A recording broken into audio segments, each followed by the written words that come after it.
രൺവീർ സിംഗ് നായകനായ Dhurandhar 2 the revenge ഗംഭീര പ്രതികരണങ്ങളുമായി box ഓഫീസിൽ പുതുചരിത്രം കുറിക്കുകയാണ്. ഇന്ത്യയിൽ മാത്രം 100 കോടിയിലധികം ഓപ്പണിംഗ് കളക്ഷൻ നേടിയ ആദ്യ ഹിന്ദി ചിത്രമെന്ന റെക്കോർഡും ആദിത്യ ദ്രിന്റെ സംവിധാനത്തിലൊരുങ്ങിയ ചിത്രം സ്വന്തമാക്കി കഴിഞ്ഞു.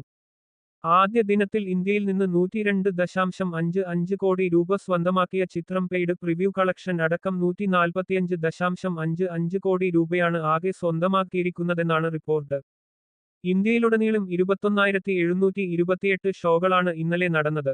ഷാരൂഖ് ഖാന്റെ ജവാൻ 75 കോടി, പഠാൻ 57 കോടി എന്നീ ചിത്രങ്ങളുടെ റെക്കോർഡുകൾ മറികടന്നാണ് ദുരന്തർ 2 മുന്നേറുന്നത്. ഇതോടെ ബോളിവുഡ് ചരിത്രത്തിലെ ഏറ്റവും വലിയ ഓപ്പണിംഗ് നേടുന്ന ചിത്രമായി ഇത് മാറി.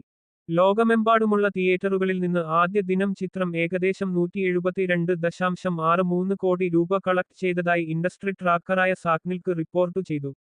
അതേസമയം ഹിന്ദി പതിപ്പിന് പുറമെ ദുരന്തറിന്റെ തെലുങ്ക്, തമിഴ് പതിപ്പുകൾക്കും മികച്ച പ്രതികരണമാണ് ലഭിക്കുന്നത്. പെയ്ഡ് പ്രിവ്യൂകൾ റദ്ദാക്കിയതിനാൽ മലയാളം, കന്നഡ പതിപ്പുകൾക്ക് തുടക്കത്തിൽ ചെറിയ മന്ദ അനുഭവപ്പെട്ടെങ്കിലും പിന്നീട് മികച്ച ഓക്യുപ്പൻസി രേഖപ്പെടുത്തി. ആദിത്യ ദർ സംവിധാനം ചെയ്യുന്ന ദുരന്തറിൽ ഹംസ എന്ന ഐഡന്റിറ്റി സ്വീകരിച്ച ജസ്കീർ സിംഗ് രംഗി എന്ന കഥാപാത്രമായാണ് രൺവീർ സിംഗ് എത്തുന്നത്.